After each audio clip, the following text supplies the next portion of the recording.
Well, howdly doodly do, neighborinos. Let's all relax for a moment with Chapter 15.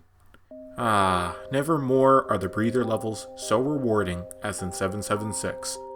But there's still a chapter to play, and this one is another pseudo-defense.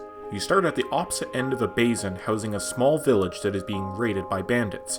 The 3 forts at the north will bring an additional 3 enemies of mixed varieties for 20 turns, which makes it both an excellent EXP dump and loot dump, especially once enemies with silver and killer weapons start showing up. Keep an eye out for those. The fort on the far northwest also spawns an enemy from turn 4 to 6, and they'll go for the house south of the west exit.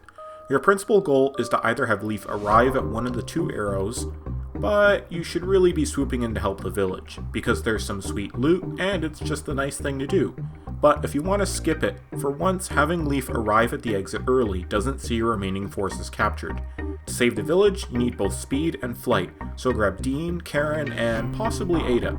Cavalry is a tough sell. You'll get to the basin faster, but the forests and mountains will force you to dismount briefly. I'll let you decide whether you think it's worth it. And finally, bring Marita for a special reward and one of the funniest moments in Fire Emblem history. Trust me. As you start off, load Marita and other strong foot units onto your flyers to carry them into the basin, while sending a unit or 2 northwest to the house there, and the rest of your fornits northeast to the basin's land opening. The bandits' assault will be blunted thanks to the efforts of Ralph and Amalda, but don't expect them to last forever. Amalda in particular only has a 20-use Master Sword on her, which you will likely deplete very quickly.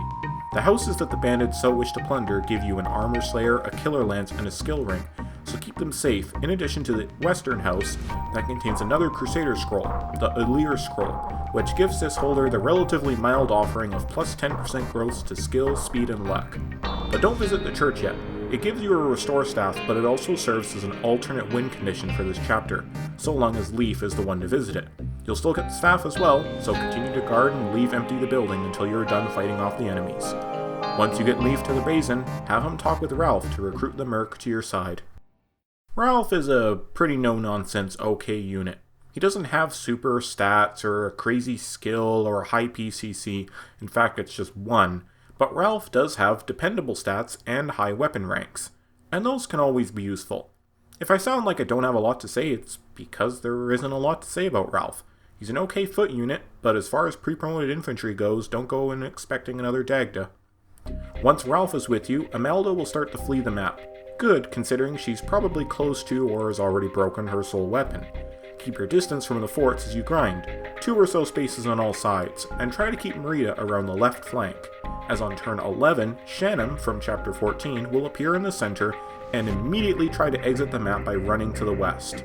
Once it's your turn, have Marita go up and speak to him for a particularly hilarious event ending in Marita learning the Shooting Star Sword, or Meteor Sword, or what is modernly called Astra, a skill which gives her a skill % chance to attack 5 times, and unlike other games, she can still crit and activate her innate Moonlight Sword for some major damage. It's way overkill, but who doesn't like having a stupidly broken Swordmaster? The sword fighters that appear for 4 turns after Shannon's appearance each have kill edges for you to take. Then, you get a trio of warriors for 3 turns that provide excellent experience. And for the last 2 turns of bandit reinforcements, you get a brigand, thief, and hunter, each wielding a silver weapon. You know what to do here. Once these are finished, it's best to end the chapter. Have Leaf visit the church to receive the restore staff, along with the bishop's aid sending you to the start of either route without needing to go to the exit arrows. And here you have an interesting decision to make.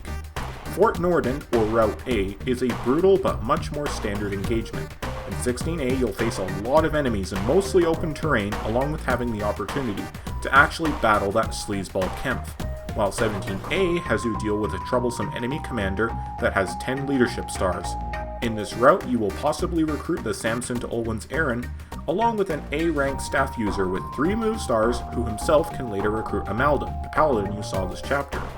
Melfi Forest, or Route B, is the trickier but less harsh in theory second engagement.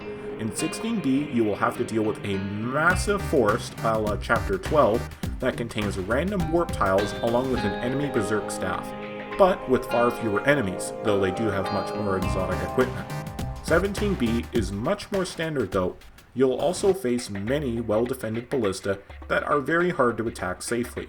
In this route, you will recruit 2 barely usable units, one of whom can recruit a slightly better but still not very good unit. If I seem biased here, it's because I am. I despise the B route and almost never take it, and I will always advise the A route as it's more fun and the units you get are much better. But I will still cover each split route, so check back later for 16A, and after that, 16B. Thanks for watching.